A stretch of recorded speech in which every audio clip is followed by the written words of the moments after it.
Now, our next guest is Assemblywoman and Congressional candidate, Christina Garcia. Christina Garcia has been called a force of nature, first as a dynamic community organizer and civic activist, and now as a new generation of leader in California state legislature, most effective and progressive legislator. Christina's landmark legislative victories span the reformist spectrum from environmental justice to ethics and best practices in government to the issues that affect the lives of women and families. She has demanded accountability in man-made environmental disasters like the Exide and has pushed to make all levels of government more transparent, accountable to voters. In Sacramento, she crashed the Good Old Boys Network and is leading the way to empower women to take their seat at the table. She also led the charge to update the definition of rape in light of Brock Turner's verdict, starting a national dialogue on both issues. She also helped state employees with disabilities, that's us, by authoring Assembly Bill 313, which was signed by the governor into law. The bill would require that each state agency develop its own reasonable accommodation policy for individuals with disabilities consistent with state and federal law to address requests for reasonable accommodation. Without further ado, it's my pleasure to introduce again Assemblywoman Christina Garcia and a congressional candidate, Christina Garcia. So, Ms. Garcia, the floor is yours. Thank you, Bobby. I appreciate the opportunity to be here in that lovely introduction you just did. I legislate on experience, and when I first got to the legislature, I wanted to make sure I had opportunities for our most marginalized members of the community out there and people that are often overseen. And so I tasked my staff with finding us an intern from the disability community, and they found us Morale, who was in my office for 7 years. And the intention was always to have Morale be an intern and then have Morale enter state workforce, like most of our interns often do. But in that experience with Morale, we realized how difficult it was for someone with a developmental disability to navigate the process. And I always ask myself the question, if it's this hard for Morale, who has the assembly member and a full team helping him every day, what is it like for everybody else? And so we began the process with a bill, AB 313, which was signed, which you referenced. It's actually my third iteration at this. And happy that I got signed, happy that we made progress, but also cognizant that there's probably more work that needs to be done along the way. Historically, working age people with developmental disabilities are amongst the most under or unemployed members of society and are underrepresented in state civil service. And so for me, it's been imperative that we correct this injustice for everyone, not just for Morale out there. I was introduced to the LEAP program through Morale as well. And so through that experience, we decided to focus on what we're doing at the state level on that. So AB 313 gives the state's human resources, known as CaliCHAR, the ability to audit and enforce hiring practices, as well as requiring departments to come up with their own plans out there. Additionally, it imposes a 180 timeframe for CaliCHAR to work with agencies and departments as they develop their plans. And so I'm excited to get this off the ground. We're going to continue tracking it. This year, we're actually talking to the governor's office about any cleanup language that we need to do to ensure that there are separate lead list departments that people can choose from as well. And so I appreciate your partnership in this. I appreciate the time that the disability community has taken to educate myself and my team in this process and allowing me to be an ally along the way. And so I look forward to continue to use my soapbox to be an ally with the disabilities community, and just really appreciative that this got signed. And I would also like to give a special shout out and thank you to the Statewide Disability Advisory Council for their steadfast commitment to this bill and to working with my office to get it across the finish line. It would not be possible without your support and your leadership and your guidance. Thank you. We're not alone. I think there's a lot of other organizations like ACSED and the Disability Rights of California and a few others got involved, but we're happy that this thing passed.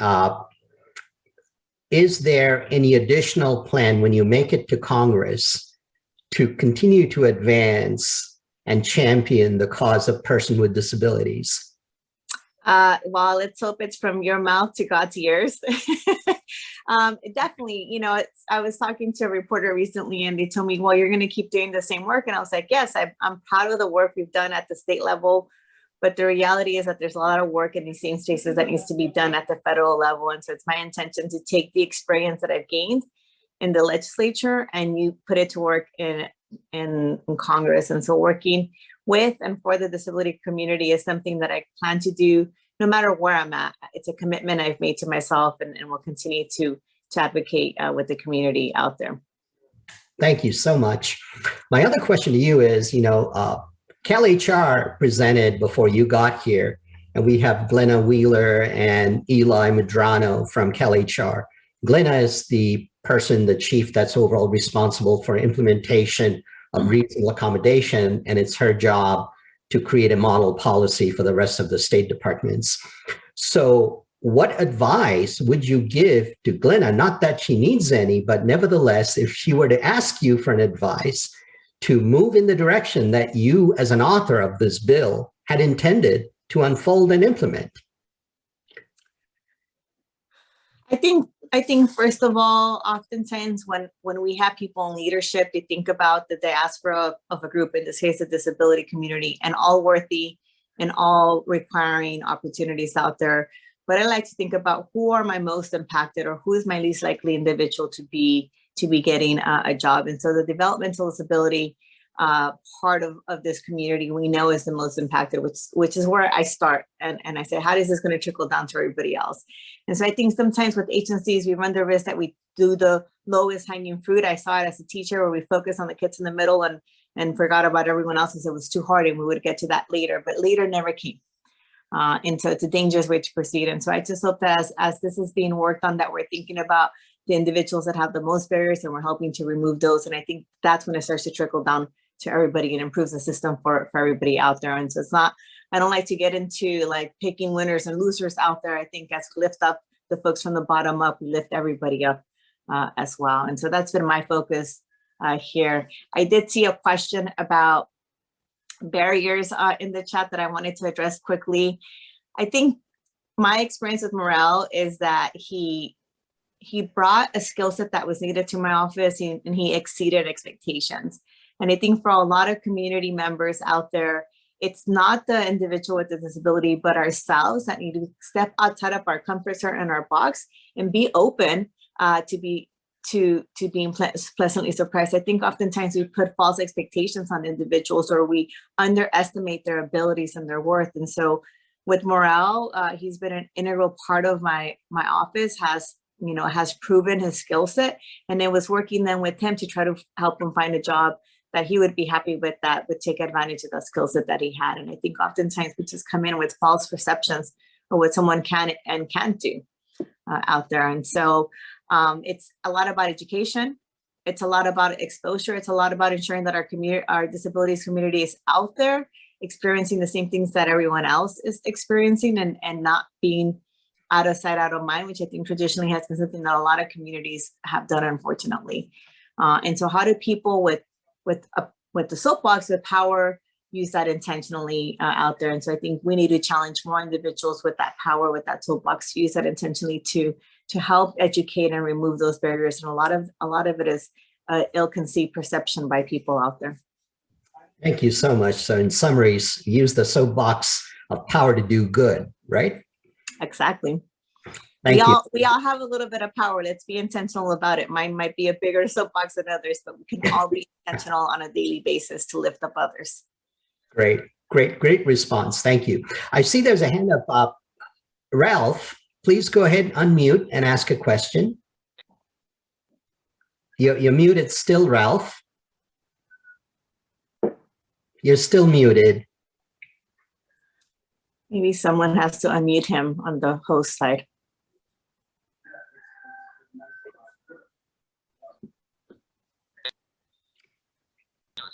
How about now? Now you're unmuted. Okay, great. Good morning, Assemblymember Garcia.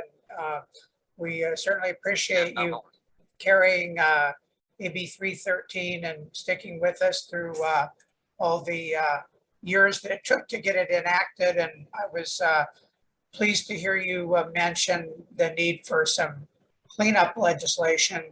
There was one important provision that we wanted to have in AB 313 to ensure that departments that want to be able to utilize the LEAP program and are really wanting to hire people with disabilities can get a list that has just LEAP candidates on it, as they're supposed to be able to do.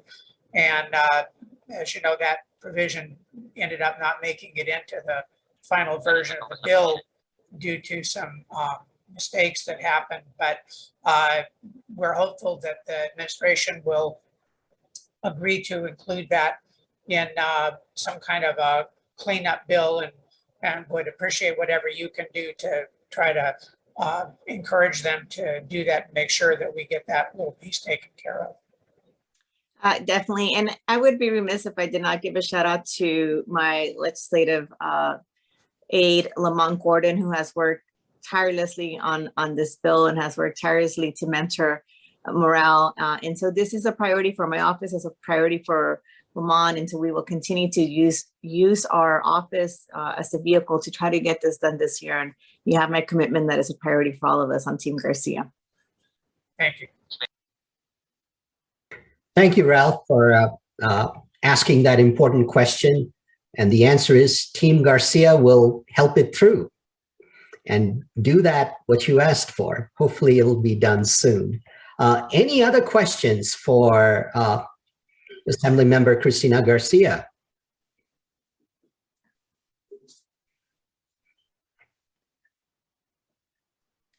So Bobby, I'm going to go back to the question I often ask, which is, Christina, I'm so impressed by the fact that you had an experience that, and you said it so well, that showed you how hard things are for persons with disabilities getting help and getting assistance.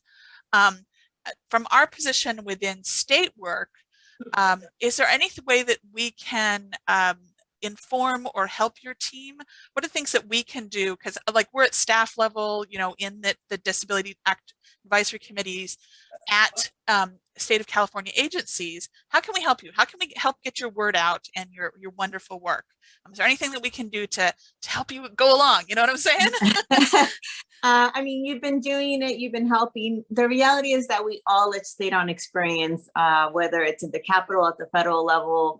And I get to share my experience with Morale, who's been a great partner in this process, but there's a lot of Morales out there and a lot of individuals. And so how do we elevate those stories and tell those stories and make sure that they're being shared with other individuals of power out there? And so what I would encourage is that you reach out to Lamont Gordon in my office. We are always looking for additional testimonies and testimonials that we can share as we are trying to lobby and advocate, whether it's with the governor's team or with my Senate colleagues or even my own peers as we're trying to push things through committee. I think a lot of times there's good intentions out there, but having those continuous stories allows us to ensure that this becomes a priority for all my colleagues and not just for some of us. I totally agree. I feel like one of the biggest things we can do as activists and advocates, even if we can't make immediate changes, just keep the conversation going and sharing our experiences where we're comfortable. Thank you so much for your work. Okay, Bobby, that's all of my question. Looks like we have another hand. Yeah, we have Lamont Gordon. Welcome, Mr. Gordon. Good morning. About you moments Good ago. morning. I just wanted to point out that the governor's office and governmental operations have been very proactive, working with me in order to get a vehicle for the cleanup language. They are very committed to having this done this year.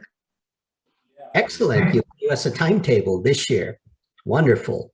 I know it took a while to get this through. Previously, the 365 AB was vetoed, and then this thing went on. So really appreciate the persistence and the hard work that you put through to get this done, Lamont. Any other questions? Actually, Bobby, to follow up on the question, Christina, Member Christina, can you put the contact information for where we can send you? You said testimonials Yes. is what your office is looking for in support of the work that you're doing. Because we try to send out contact information to all our DACs after meetings. And so having specific things is very useful. Thank you.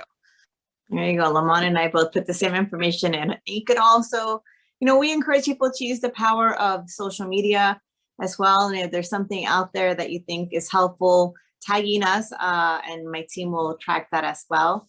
And so, that's another vehicle that is helpful as well. So do you have a social media presence that you could link We that we do, can give? and Yeah, I realized after I said that answer is above my pay grade and I don't have it memorized. Okay. But, Lamont's gonna Understand. help me and find it quickly and put it in the chat for you.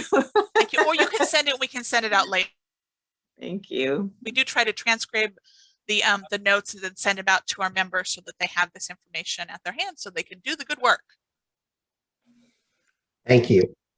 And just so you know, we are statewide. So the district that you're running as the congressional candidate, we have a lot of state employees in that area as well. So it's good to have. I'm gonna give you a job, Bobby. You're like my best, promoter. Well, you did good work for us, so we're here to help you. We And appreciate that. well, anything else for Team Garcia? Bobby, I see one more in the chat. Rihanna asks, is that calendar year, fiscal year, or legislative session?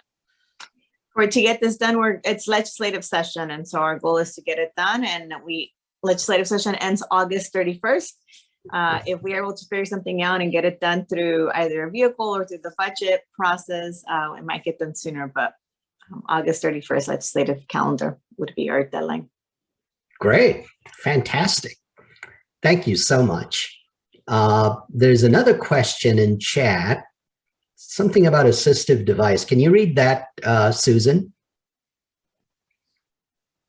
Yes, absolutely. Sorry. Finn asks, one of the biggest problems with accessibility for people with disability in state agency is that the departments do not have an annual budget set aside for RA, assistive technologies, and physical access. Is your office or the governor's office able to do something about that? Is that a topic that's been discussed? Thank you. No, actually, at least not with me. It has come up in our discussion and our work around 313 at times that it has come up. But again, it goes back to that experience side of it. And so I would encourage you to follow up with Lamont. There is a surplus in the budget. And while the gun limit has some, limitations for us of how we spend that surplus, there are opportunities this year. And welcome to reach out to Lamont and we can explore a way to elevate this discussion as we're doing additional fixes to 313, as mentioned earlier, to do something in this vein. We could try to piggyback. Great, terrific. Anyone else has any other question?